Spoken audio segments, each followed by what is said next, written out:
Well, hello, you beautiful people. As always, if you could let me know if everything sounds okay, looks okay, you can hear me, you can see me, all those kinds of good things, that would be absolutely fantastic. And just a quick welcome to everybody joining in today. It's good to see you. Thank you for taking the time out of your day for a kind of another last minute live. At some point, I will actually schedule these for a specific day and time, but it'll be fun. It'll happen one day, maybe. So, what is today's live stream all about? Well, I don't want to sort of go on too much about it, but I do want to talk about the roadmap for Elementor, the 2024 roadmap for Elementor, the live that was on yesterday. If anybody actually saw that, please do let me know in the chat, because I'd be interested to sort of find out how many people took the time out of their day to watch that. Or if not, if you caught it on catch up, please do let me know if you did or didn't see it. And then we'll have a little chat about that. We're not going to concentrate too much on it. Then we're going to kind of talk about a few things that are up and coming on the channel over the next couple of weeks. And other than that, I'll be talking about, well, just basically answering your questions. Sorry, I just saw the more grey hair. Yeah, it's true. There is definitely more grey hair than there was on that image on the landing screen. Although I do need a haircut. I really do need to shave these sides off and get this top chopped off a bit as well. So hopefully next time there's a live stream, I'll get that done. But anyway, so first of all, thank you very much, like I say, for taking the time out of your day to join in. It's great to have you sharing a little bit of time with me this afternoon. So that's pretty cool. Okay, if you have any questions, the simple sort of process, if you're new around here, is if you put hashtag Q, that's hashtag and the letter Q, it just means that I can easily find any questions that are being asked. So if you want to ask questions throughout the live stream, please do, and I'll try my best to get to as many as possible in the second half of the stream, as always. So, first of all, I keep saying first of all, I got to stop saying first of all, it's about the third time I've said that, so I can't have three first of alls, can I? How's everybody's day? If you are looking good and you're having a good day, please do let me know. Just give it a thumbs up and say, good day. If it's not such a good day, hopefully tomorrow will be better. Yeah, that's true, Horizon Airscapes. We are getting more grey hair with every day that passes, especially when it comes down to having a 2-year-old that is a million miles an hour. So if anybody doesn't know, I do have a 2-year-old. He's an absolute lunatic. He's into everything and not sleeping. So hence probably a lot more grey hairs than I used to have before. Okay, so let's talk about the live stream yesterday. Let me just get it up on screen so I can just show what I'm kind of talking about. Like I say, I'm not going to, for anybody that's thinking I'm just going to sit here and I'm going to rip into Elementor because I'm an anti-fan, as you know. David N knows what I'm talking about now. If you did see it yesterday, what were your thoughts on it? For me, it kind of felt like there was nothing much in there other than a focus on AI and a focus on their hosting platform, which, that's what they're looking to push forward. But I think a lot of us, I know I've been talking to a few different people, and we were expecting a lot more in the way of features inside the builder itself. Maybe this whole sort of class-based system, because they talked about that in the past, and people were sort of thinking that would be in this year, and maybe it will be, but the road ahead kind of thing, the roadmap, kind of felt very empty. Didn't really feel like there was much there at all. Which I was quite surprised at. I mean, if you kind of consider the number of people that are, comparing them to other tools like Breakdance, Bricks, and so on, I'll say those two because they're probably the two that most people are comparing them to. They really don't feel like they've done much to compete in certain respects there. And I was quite surprised. It doesn't matter about being disappointed or anything like that. I don't really use Elementor like I used to, so there's no reason to be disappointed. I was just surprised they didn't have that much in there. If you looked at the features they talked about, it was literally what's already been released in 3.19, which you can already test out in beta or beta, depending on where you are in the world, already. So it wasn't a case of let's demo some of these new features that nobody's seen. It was just a case of let's demo these features that if you've tried the beta, you've probably already tried yourself. So that was a bit strange. It didn't feel like there was much going on there. Just felt a bit empty and a bit of the first 5 minutes was basically a catch up on what happened in 2023. And yes, they did make some strides forward for sure in 2023. But I don't know. It just kind of felt weird. Did anybody else think that it was the same, that it was just nothing really happened? And if you look at the comments, I would recommend having a look at some of these comments because I would say the 75% disappointment, moving away. John Zionitis, I see that you also, I think, commented in there as well. I think you did. Anyway, I'm pretty sure I saw you. You were being one of the commenters on there. But yeah, I think that's it. It's like the roadmap was a disappointment, which was kind of, like I say, for me, it was just kind of strange that they didn't do more with that format. It just kind of felt like, let's pat ourselves on the back for what we did in 2023. And there really is nothing for 2024 other than pushing the hosting, pushing the AI.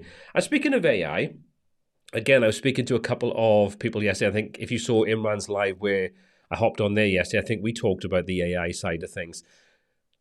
What do you think about AI inside something like Elementor? You know, do you think it's gimmicky? Do you think it's something that's it's the future, or do you think it's a buzzword at the moment and putting AI in there and then promoting that to people that maybe are not that accustomed to what you can or can't do with it? They might be sort of sold on that and thinking, oh, I'm going to go with that builder because it's got AI built in and it can build my designs for me and I can do all my content and my images and things. What are your thoughts? Let me know. I'd love to know what you think as well. Yes, John, you're absolutely right. They mentioned features for professionals. And funny enough, I had a couple of comments sent to me during the live stream and afterwards, anybody watching catch up. How many times did they use the term professional? Kind of felt like it's like hammering that term home. It was just a weird one. It just kind of felt like that was a something and nothing event that really didn't go anywhere and didn't really bring any value to the table. So, if you are an Elementor user, let me know in the chat. If you are watching this on catch up or replay, let me know in the comment section. How did you feel about it? If you're not an Elementor user, you're using something else. If you did watch it or you watch it after seeing this live stream, let me know your thoughts on it. Because again, like I say, I would love to know what you think about that event. And funny enough, a lot of people kind of comment on this. Hey, Crystal, how are you doing? A lot of people kind of comment on this about the hosting side of things and going down that route. And I think we've talked about it in previous live streams and compared it to things like, Brizzy Cloud, which from my point of view, I think is a better method where they've taken Brizzy and made a modified version of it that doesn't sit on top of WordPress, whereas Elementor, if you don't know, if you go for their cloud hosting, it still uses the plugin. You have Pro and you have the free plugin, but it still sits on top of WordPress. So you still have the limitations and the issues you could potentially have with WordPress. But a lot of people feel the same way, and I would be the same. I wouldn't want my hosting and my builder and everything else all in the same place. I like the benefit of having control over my hosting. And if I want to move my website from one place to another, it's very easy to do. Whereas while you can move your website from the Elementor hosting, you are still limited to what tools you can use to even migrate from there over to something else. So, I mean, I would love to know your thoughts. I mean, do you use the Elementor hosting? Are you put off by the whole concept of it? Do you think it's a good idea? Let me know. Just pop a sort of question in the chat and let me know, and we can have a chat about it and talk about different things. Ground Pets, as you say now, I don't want Bricks to be a host. Absolutely not. I can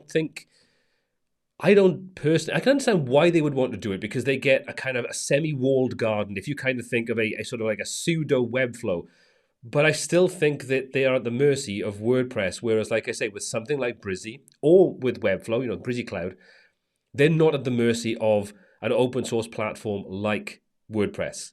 Not that it's going to go anywhere anytime soon. I just think it's a slightly flawed business model when you sit on top of something you have no control of.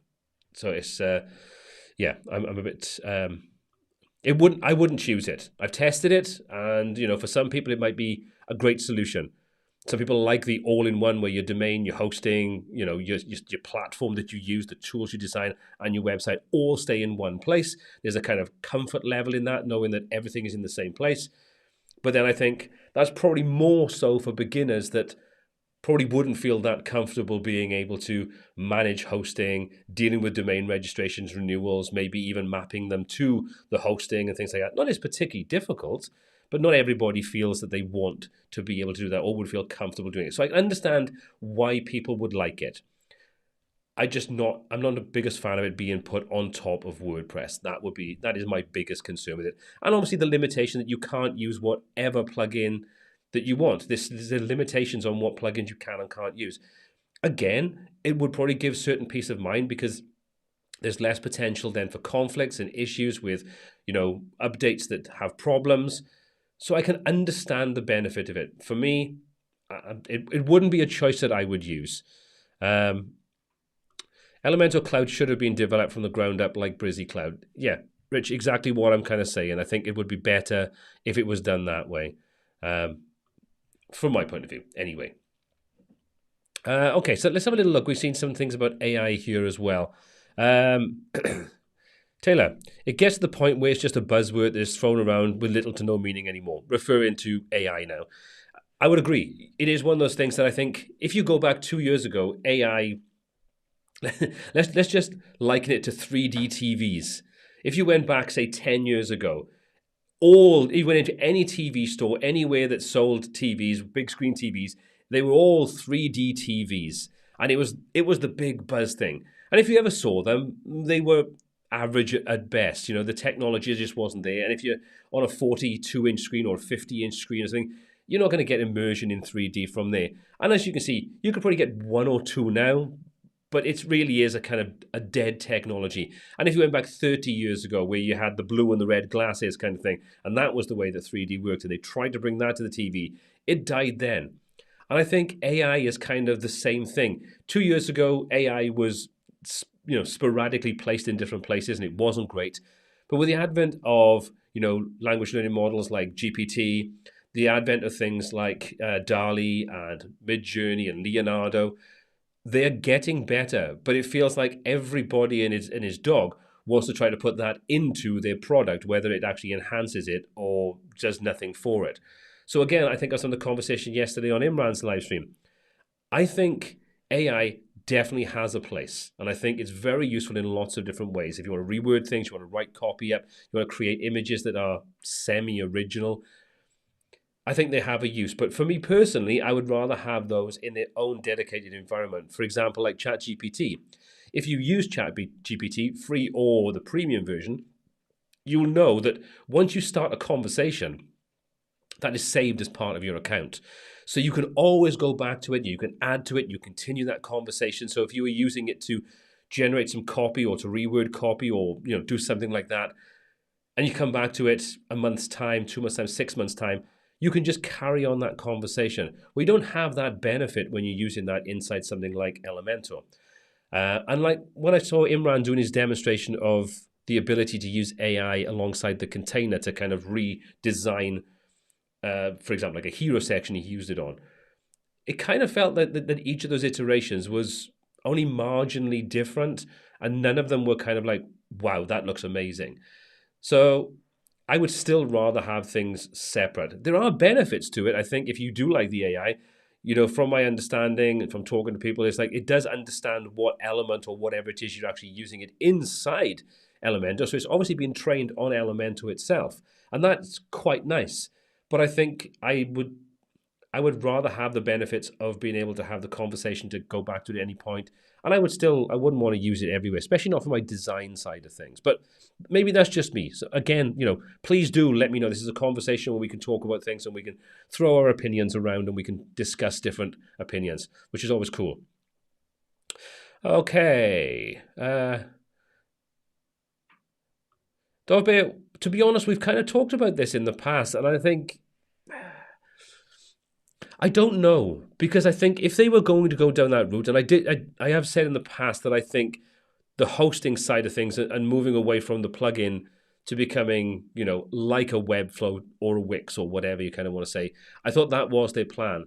But because they've kind of like they've built it on top of WordPress, and this is what, like 2 years in now, I think, probably 18 months to 2 years in, where it's been an open platform for anybody to buy into. I would kind of be surprised at this point if they moved WordPress out of that equation to give them a kind of Wix-like environment or a sort of Webflow environment where it's proprietary. So they've got full control over every aspect of it, the builder, the platform, the security, all those kinds of things. So I would be surprised. I'm not saying never, but I think they've gone far enough down the slightly alternative route that I would be surprised if they kind of went back and removed WordPress from the equation to give a more Wix-centric kind of experience. But time will tell. Hey, Steve, how you doing, young man? Hope you're doing well. Okay. Let me just have a little look at these. Remember, if you've got any questions, specific questions for me, hashtag Q so I can easily find what they want. It just makes life a little bit easier. What have we got? Eugene. The way they're selling and marketing AI felt like it's a shortcut for people who have no experience to web designing or developing. If you look at their marketing material, because I know this has been flagged up recently by a few different people in the different groups and online kind of communities and also some videos and things, is that their marketing is kind of being aimed at the less than tech savvy individual. You could say your Wix stroke Squarespace users.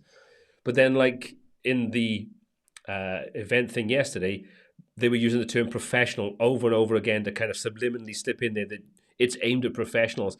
And maybe this is one of those areas that causes confusion for some people and sort of not really knowing where they're going with it. It's like they're conveying multiple messages. It's like on one hand, if you thought it was difficult to build a website, now it's super easy. Within 5 minutes, you can be up and running, which is kind of how they're promoting the hosting side of things, their cloud hosting platform. And then on the other hand, you're having these kind of roadmap things saying like, it's all about professionals. We've got the tools the professionals want. We're aimed at professionals. The professionals can do this and things like that. So you can't really cater to, or in the way that it is at the moment anyway, it's not really catering to both. So I don't know. I kind of feel a bit strange. Now, what are your thoughts about amateur versus professional page builder? Excuse me. To be honest, I think it's less about an amateur stroke professional page builder. I think it's an amateur stroke professional user. There are certain things I think will help you become faster, more streamlined, and allow you to do what would be considered more higher level things. I won't say professional, because I don't think you need to be a professional to be able to utilize more advanced tools. So for example, and we've used this one, I think, in the last live stream and things, if you kind of consider a tool like Bricks and or Breakdance, if I'm correct, because Breakdance has followed the kind of let me start that again.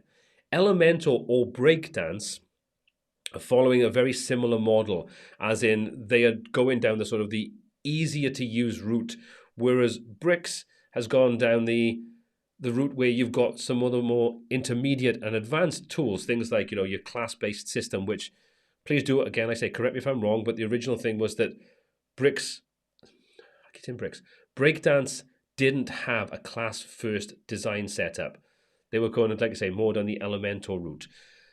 So I think all that they kind of have there is that if you use the more professional, and I use the air quotes there, specifically, the more professional tools or the tools for some of those more intermediate advanced features, then I think once you become accustomed to them, and they're not that complicated to get your head around, I think you can be a faster, more efficient designer, developer, whatever you call yourself, as opposed to being stuck inside some of the limitations. A great example of this is if you look at a tool like Elementor, where they've got their global, I say widgets, I can't think what the hell they call it, but let's say you create a button and you save that to one of your global thingies. Then you can put that button with the same styling and everything else wherever you want on the site, but you can also disconnect it from that parent, shall we say.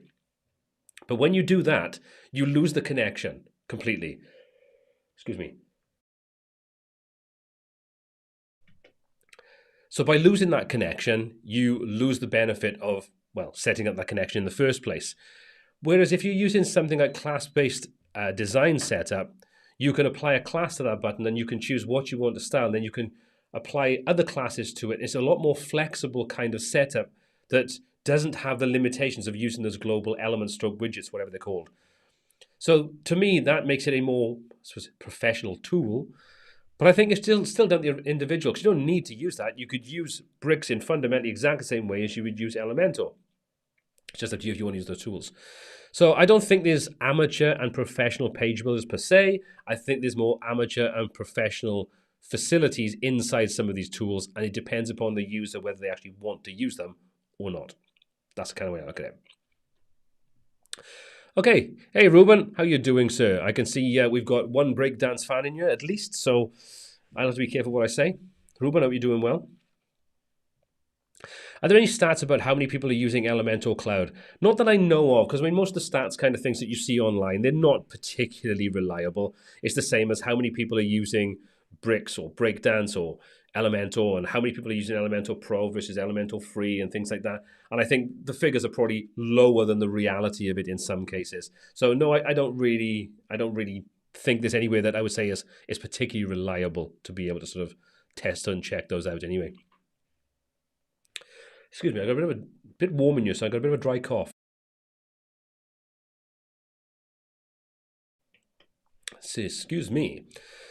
Okay, so let's kind of. Okay, let me just have a look if there's any questions. So if you sort of hopped in a little later than the beginning of the live stream, remember it's #Q if you want to ask me a specific question, and it means that I can easily find those questions and be able to answer them. So if you've got a question, please do ask that, and I will do my very best to answer them. Okay. Technical issues. Right, let's try that again. John, what were we expecting after yourself and Imran had explained already? SEO press incurs fees on OpenAI. I don't know. I'm not really sure where that's going. I think that might be. I'm a little bit lost on that. I'm sorry. I'm happy my hosting and I like cPanel control. I'm put off by Elementor Cloud for that reason. Question: when will they realize? I don't think it's realization. I think it's whether they actually listen to what people do or don't want. Kind of feel like there's not a lot of listening going on. There might be listening going on. But there's not a lot of action stroke reaction, I don't think. Yeah, let's go with that. Ruben, leave breakdance alone. I'm not going to diss breakdance. Like I said, I think the product itself is actually good. I do think the product is good. I haven't tested it or looked back on it in probably 6 to 8 months.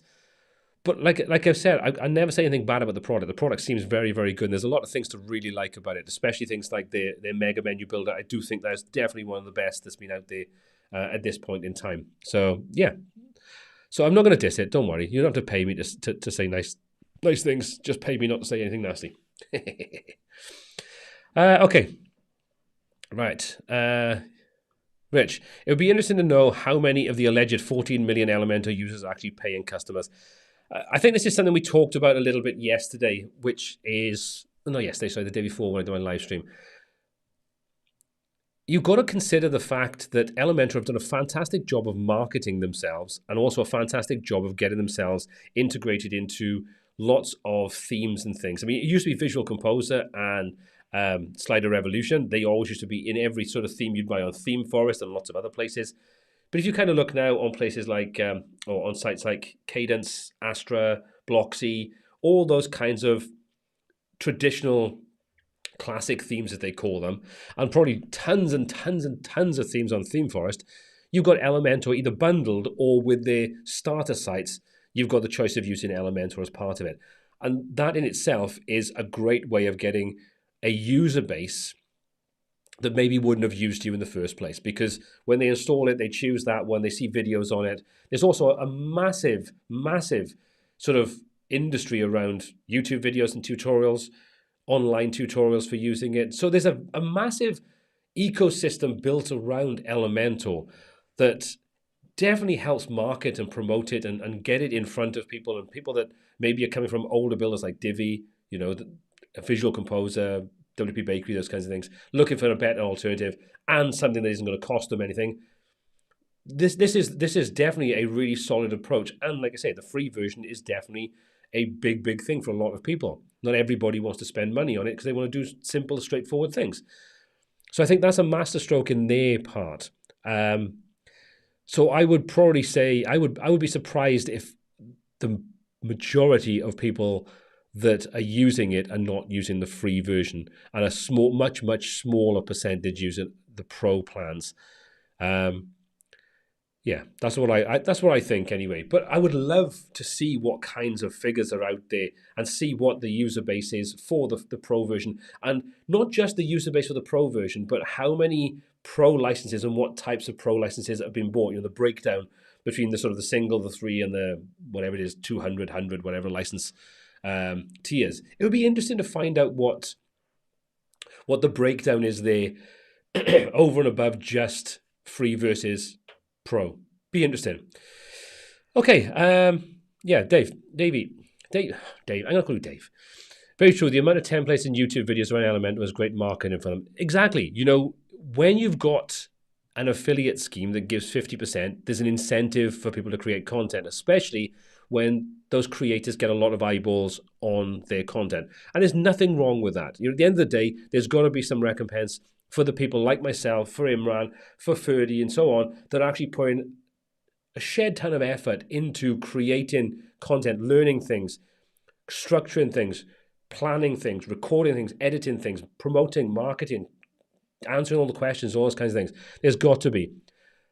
But that is also a big incentive to get people that are new to creating content, or maybe they've been creating content for a while, but then this new builder comes on the market.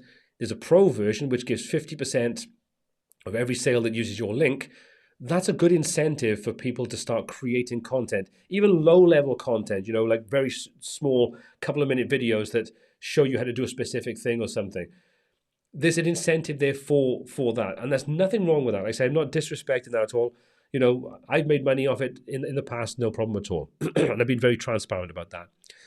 But all these things lead into external marketing and promotion for your product that cost you could technically say nothing, because I would hazard a guess that if you've got an affiliate link for a product as part of your description for your video, I would probably say maybe I'd be generous here, 1 in 50 people that click that link will actually buy it via your link, whereas 49 people will go and buy it because they're just going to search for Elementor.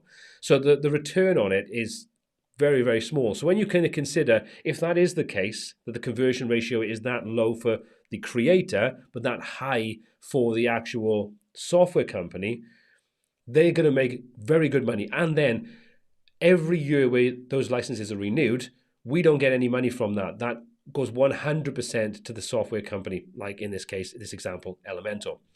So, excuse me, long term, it's definitely financially beneficial for them to give away 50% on a very small percentage of new users for that massive promotion. If you're going to consider, like, you look at Daryl or you look at Ferdy and you look at Reno, you may have, Reno, I've got to say it with the rolling R. If you can consider that some of their videos may have 200, 300, 500,000 views on it, that's an awful lot of potential new users. Because a lot of their videos, especially like Ferdy's and especially Daryl's, a lot of their videos are how to build a website. So these are aimed squarely at new users. So that means the chance of actually converting them into a paying customer is higher than someone like Imran or myself showing how to use the container element, because chances are people have already bought the software and they just want to learn how to use this new technology or this new alpha stroke beta feature. Do you kind of get where I'm coming from? Hopefully that kind of makes sense anyway. So I think they've been very smart and very strategic how they've done it. And I think this is probably the reason why they got rid of their marketing department after probably, a year, 18 months, where there was this huge, massive push. I mean, I would see videos for Elementor in front of pretty much every video I watched. And I know a lot of people would say the same thing. It's like every time I watch a video of yours on bricks or on something else, there's always an Elementor advert at the beginning of it, because they were paying an awful lot of money to be put in front of people that are interested in WordPress. So they've done a lot of groundwork in lots of different ways, and I think they've been very smart and very strategic about it. And I think this is why they have 14 million users using Elementor Free and or Pro, whereas a lot of the other ones have a lot smaller user base. And I think these are the reasons why. So anyway, let's move away from the Elementor kind of thing. Let's move away from that. Partly. Christian, You convinced me to switch from Elementor to Bricks. What I did wonder, how big is the team behind Bricks, and can you trust them to continue developing? I think there's several people behind it. I don't think it's a massive team, but from everything that I've experienced, and when you can consider it, we're 2 years in now, they've been pretty solid. I think any product you buy into, no matter how big or small the development team is, there's still always potential for things to go south. There always is. Listening to what Thomas has said before when he talked about the sort of lifetime deal and finance and stuff like that, he was not worried about that. He'd already put himself into a financial position where he could put himself forward and not have to worry about, concern himself with sales being the priority, the number one thing. And that kind of inspires confidence when you've got a head developer, the owner of the company, the CEO, whatever his name actually is with regards to it. That's a positive, because they're not living from sort of month to month to month to month. They're in a position where that isn't an issue. And, these are the kinds of things that I'll probably put to Thomas next week when I actually do my live stream with him. We'll talk about the development team behind it. But as excuse me, as Bricks grows and more people come on board and there's more support requirements, things like that, I think it will scale. I honestly don't think that Thomas has the interest in becoming the next Elementor. I think that's definitely down to Lewis in Breakdance. He's been open that he wants a slice of Elementor's pie. And that's the reason why he's built Breakdance in the way that he has, with the target to a particular market sector that's similar to what Elementor has. Whereas I think Bricks is not so focused on trying to get a big chunk of that pie. I think it's looking for different users. And I think that's what separates it. You don't feel that there's this massive push to get as many users on board as possible and not worry about the consequences, i.e. support, reputation, those kinds of things. So, but only time will tell. We none of us will ever know what's around the corner for any of these companies. And I think we pay our money, we take our choice, and that's it. Hey, Imran, good to see you. Right, can everybody stop saying all the nasty things about Imran now, please? He's listening in, so we've got to be careful what we say. Anyway. Okay, so if you are enjoying today's live stream and you are getting value from asking the questions, listening to my opinions on things, and just having a general chat, hit that thumbs up button, because it makes sense. It tells the algorithm on YouTube that you like this kind of content. So please do hit that thumbs up if you are enjoying. Okay, so I've seen a couple of questions, so bear with me a second. I'm going to have a quick look if there's anything I can quickly answer. So we'll do our hashtag Qs.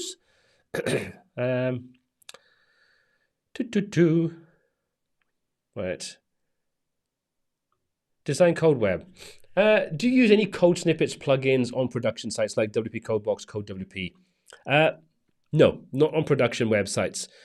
After watching Adam Lowe's video, we talked about having code snippets plugins, and not a specific one, just code snippet plugins in general installed, and the potential for problems, or the potential for things to go kind of wrong.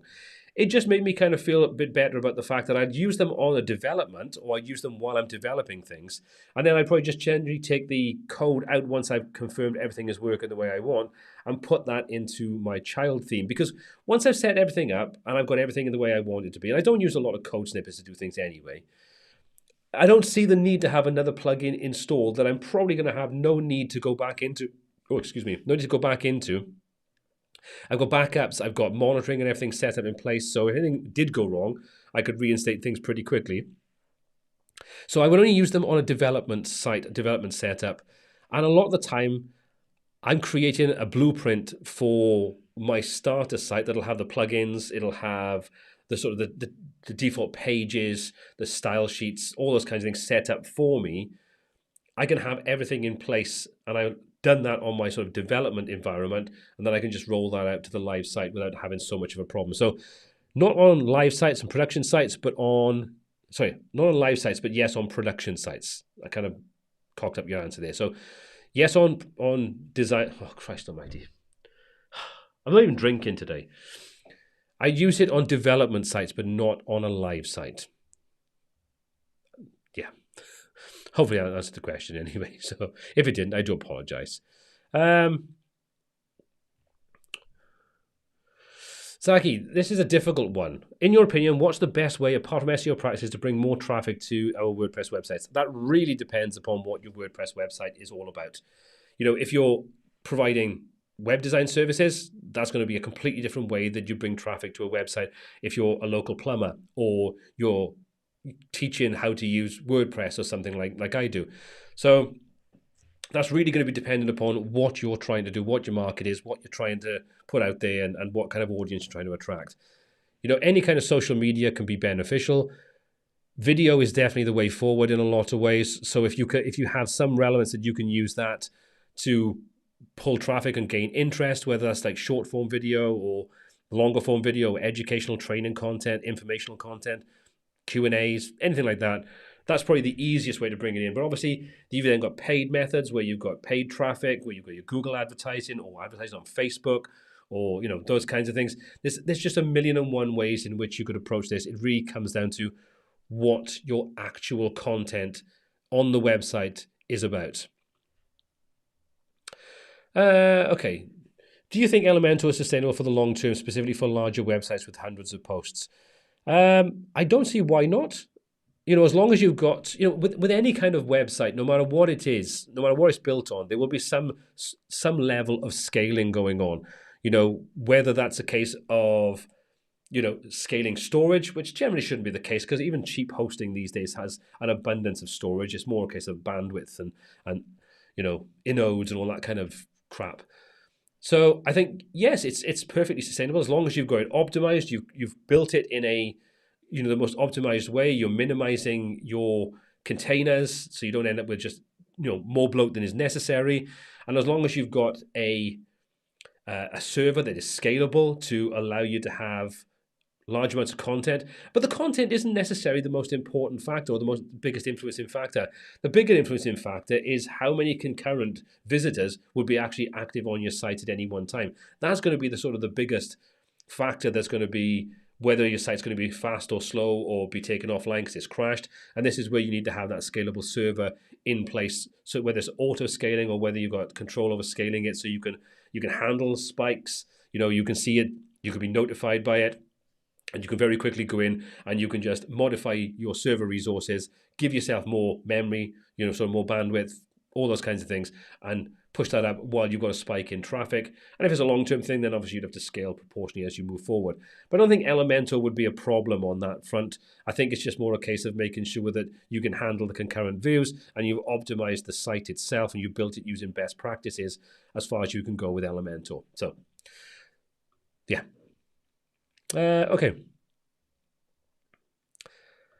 Mark. So hypothetically, if you design, say, 50 sites in bricks and it goes horribly wrong, what do you do with the sites? I.e., does that mean a total rebuild for all sites in a different page builder?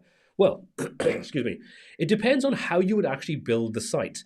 If you consider building the site in such a way that you've got custom post types using ACF for various different parts of it, or you're using bricks to fundamentally create the template structure, and then you're using the WP content using, for example, Gutenberg to allow them to fill out all the post content, which is a video I released yesterday showing you how to do that, then I think if you did have things go horribly wrong, because you'd be using native functionality inside WordPress and using ACF to handle various different aspects, so you may have things like testimonials, you may have things like, I don't know, opening hours, business information, all those are in their own custom post types with ACF, Metabox, whatever. If you had to move from bricks to product Y, you would be rebuilding the template instruction. And as long as they could support the ability to display and output that same content from your ACF, from your Metabox, and also from using Gutenberg, then the disruption side of things shouldn't be too difficult or problematic. But I think that's exactly the same, whatever tool you would use. The more you rely on that tool to build every part of your website, then if something goes wrong, whether that's Breakdance, Bricks, Elementor, any of them, unless you're relying solely on native functionality in WordPress itself, which obviously there's less chance of WordPress going bottoms up, then I think you're always going to have that risk. There's no way of getting away from that risk. But you can mitigate it to a certain extent by building only what's needed using a tool like Bricks and then relying upon separate things that can work with any of the builders, or even just native functionality inside, Gutenberg itself, full site editing, those kinds of things. Go down that route and you limit your exposure to having problems. Go all in and only use the functions that are part of, in this example, bricks, and did go bottoms up, then you're going to have a problem. There's no two ways about it. But that's exactly the same for bricks, Elementor, Breakdance, Visual Composer, Divi, any of them. So hopefully that answers your question anyway. Design Code Web. Do I have a course for bricks? Not specifically for bricks. I've got a sort of a course that shows you how to take a Figma, how to design a landing page in Figma, and then you can rebuild it using bricks, Generate Press, and Generate Blocks, or Elementor. But they're also standalone versions of it. So in other words, if you only wanted the bricks version of it, then you can have the Figma module and the bricks module without having to buy the Elementor and the Generate Press and Generate Blocks. If you go to learnbricksbuilder.com, you can find out the course information's on there. And if, depending upon where you are in the world, there's parity pricing for it as well. So you can get, I think, depending upon where you are, like up to 70% off the cost of the course. But obviously that depends upon where you are. All you need to do is click on the buy now. It'll take you over to the relevant section. And if you are eligible, you have a big red banner across the top telling you what code to use and what percentage you can get off it. But yeah, just go to learnbricksbuilder.com and you can find out more about it there. And if I just pull that up on screen so I can make it a little bit easier, just bear with me a second. I will pull that up on screen. Let's have a little look. Learn Bricks Builder. Oh, I love autocomplete. Such a good thing. Okay, bear with me. If my page ever wants to come up, come on, you know you want to. Right, there we go. That's weird. Okay, so if you just go over to courses, there's my Figma to Bricks course. Yeah, Figma to Bricks course. And like I say, you can purchase the course. It'll give you information about everything about it, including exactly what's included in every single part of the modules, including bonus lessons, etc., etc., etc. Get off, I don't want that. And you can find all the information there, and then you can buy it. Like I say, if you were eligible for the discount thing, just click the buy now or the purchase course, and it'll take you over and show you exactly what discount you may be applicable to you. John, I haven't used Bricks on many websites yet, and I'd like to know how often Bricks updates cause issues. I honestly couldn't tell you. I don't use Bricks on all my sites. I'm pretty much the same as a lot of other people. I'm transitioning over to it and starting to integrate this into my workflow. But looking at following, I mean, I'm in the Facebook group on there an awful lot, and I don't see that often. In fact, I can't think the last time I saw a thread on there saying, I've just updated to version whatever, and my site has gone, bottoms up kind of thing. Every now and again you go, is there a bug in 1.95, for example? And other people come back and say, oh, I've not encountered that, or yes, there's a bug in it. But I think because it's not so reliant upon third-party tools to get, a lot of fundamental things done, there should be less problem. And the fact that the beta comes out, is tested, it's open, available for beta, it's tested quite considerably, and lots of people are testing it in the background kind of thing, people like myself and other people that have access to it. I think there's less potential for it to be such a big problem, because one of the biggest problems when it comes to issues with Elementor historically with updates has been because of third party haven't necessarily updated, or there's been a conflict for whatever reason between a third party plugin and Elementor. So I think when there's less of that potential there's less potential for things to go wrong. But nothing is infallible.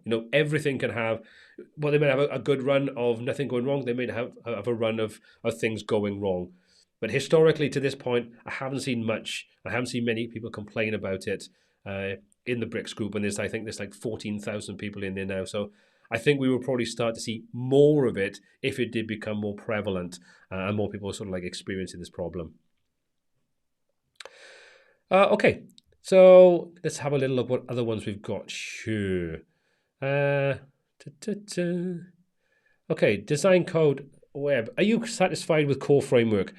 At this point in time, very satisfied with it. I've used it now. It's part of my blueprints for my site. I'm tweaking aspects of it. And once I've kind of got comfortable with what I want to use it for and the things that I don't use, then what I'll probably do on my starter site, my blueprint site, is strip out the definitions that I just don't use. Because there's going to be lots of times there's definitions in there that you design the way that you're comfortable designing, using techniques that you're comfortable with. And I think there's always going to be things in there that you don't use. And I think this is where I like a framework, because even though it's all there, I can strip out the things I don't want. It takes me a couple of seconds to remove them. Those definitions are removed. My CSS file becomes smaller. My site becomes a little bit more optimized because of it. But yeah, I am satisfied with it. So far, so good. You know, is it the ultimate option out there? I don't think there is an ultimate option. I think, you know, ACSS will resonate with one person, core framework with another, you know, whatever other tools that are out there will resonate with other people. I think this is just this is the fun. This is part of it. Okay, let's go back to the questions. Okay, now one of the things I wanted to sort of talk about as well was some of the things that I've got coming in the next couple of weeks when it comes to content and tutorials and things like that on the channel.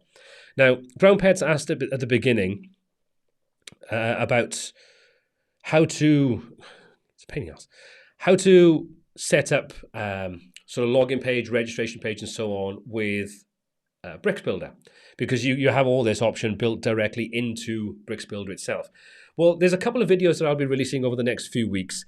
The first one, or one of the first ones, will be about the sort of blueprint that I'm creating. And a blueprint, if you don't know, is a vanilla setup of, in this example, Bricks. I've got one for GeneratePress and GenerateBlocks as well. But it has the plugins that I would use. It has the settings that I would use as default. It has the pages or the templates and files, things that I would use and I would want to start off with. So your header, your footer, but also things like custom login, registration, lost password, and so on. Template then for a typical post that allows anybody to use Gutenberg in there, but also gives me control over the additional fields. ACF installed, because I use that for various different things. So I'll be creating a video showing the process of how I've done that. Now, Kevin Geary's released one a while back about his setup. Mine's similar, but also different. Carl Van Dusen released one on GeneratePress and GenerateBlocks, which is also worth checking out. Have a look at the admin bar site for that. Very interesting to sort of see. But just to sort of show what I'm talking about, another video that I'll be doing is showing, like, say, how to set up and create the login registration and so on. So, for example, if we take a look, this is kind of like a typical registration page that you'd have as part of my default setup. Then you've got your sort of your login page. You can see everything is very similar. You can click, if you don't have one, you can sign up and register for an account. So it'll take you to your registration. You know, there'll be a lost password on there. So all these things will be part of it, because then when I want to deploy a site, I can literally migrate it from InstaWP. I can spin up a duplicate copy in probably about 10 seconds. I can then migrate it if I want to the live server, or I can just use that on InstaWP, build the site knowing that I don't have to worry about 404 page templates, login templates, headers, footers, all those kinds of things. Speeds up the whole process of getting a site ready to start building for a client or for yourself, for your own project, something that takes seconds as opposed to maybe an hour or two to get everything in there with the kind of like the baseline that you want to get started. So that's two videos that I'll be releasing probably over the next, maybe next week or the week after, sort of going over all the things, because I think this is something that can definitely help if you are new to working in web design, or you're just looking for ways that streamline and optimize your whole workflow.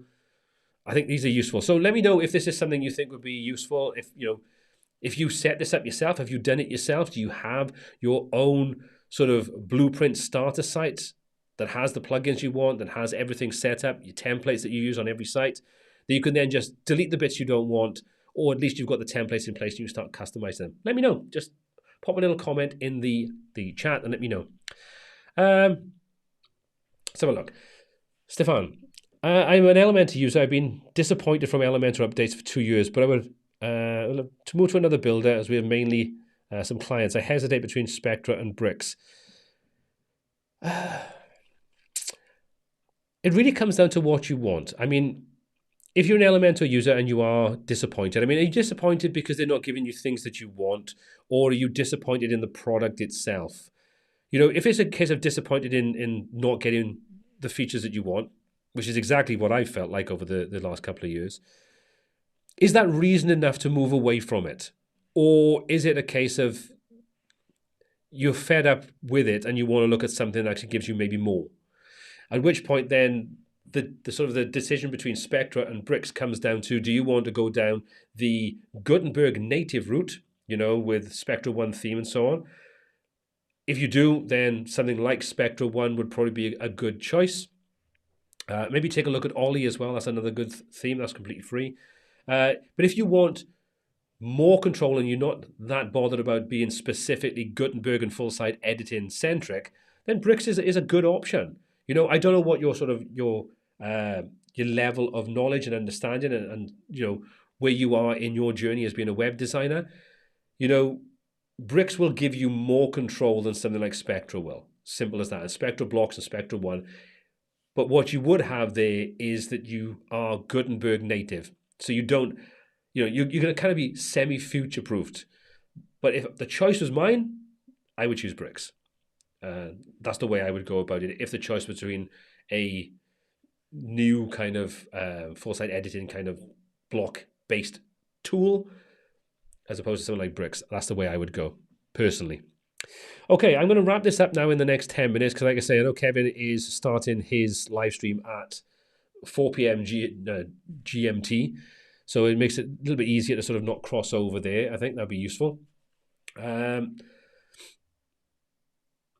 Ernesto, can you make a video on how to set up a search template in Bricks? It is something I will be looking at because that's part of what I want to do as part of my starter site. So a lot of the things that I will include in my sort of blueprint starter site, once I've got those set up and those templates are in place and I've kind of got them the way I want, then I probably will create videos on showing you how you can create those for yourself, because I think setting those templates up at the beginning, you can tweak it if you want to afterwards, but the beauty is that you don't have to worry. So for example, if I just go and just say I've got a messed up link, then what I've got, for example, on my starter is that if you go to the 404, then I've got my default 404 set up on there with my little animated dude. And you can go through the homepage, you can go to the search. And I might even update this to include some search results based on something, the latest posts or something like that. I don't know. But I think it's good to have these templates set up at the beginning, because when you deploy your site, then everything is in place and you don't have to worry about having to go and recreate these traditionally boring pages. Nobody wants to go and create a new search page every time they launch a site. We don't want to do the same with 404 pages or headers and footers. So I think anything we can move to our blueprint starter site is good. And that's kind of where I am at the moment, is trying to get as much of that into my starter templates or my starter blueprint as possible. So yes, I probably will cover that in the foreseeable future, probably within the next couple of weeks as it's implemented into my blueprint site. Yeah, good point. Remember, soon Bricks LTD is going to 599, which is on the 21st, which I believe is Monday? No, I don't think it is it? 3 days from now. Whatever. Yeah, 21st, it goes up to 599 for the unlimited lifetime deal. So be careful. If you want to grab it, you probably want to grab it now. No affiliate links, because at the end of the day, there's no affiliate account for it. So I get nothing whatsoever if you choose to buy it. Yeah, so I'm going to wrap things up here, I think. I'm going to call this a day. Thank you very much again, like I say, for joining in. A bit of a last-minute live, a bit of a last-minute kind of thing. So thank you so much for joining in. If you are going to go over and watch Kevin's video next, enjoy his live stream. If not, whatever you're going to do for the rest of your day, enjoy it, take care, look after yourself, and I'm sure I'll be back live again next week. I've already got some videos planned for what I want to do. And if you haven't checked out today's video on using Bricks to create a one-page site with a nice scroll snap function and some pretty cool little options in there, you can check that out by going to the WP Tuts YouTube channel and taking a look there. And as always, if you want to take a look at any of my Bricks-based tutorials, you can go to learnbricksbuilder.com and they're all there. But if you want everything, wptuts.co.uk. Anyway, thanks very much for joining in. Take care, look after yourself, and I will see you all again next week. Bye for now.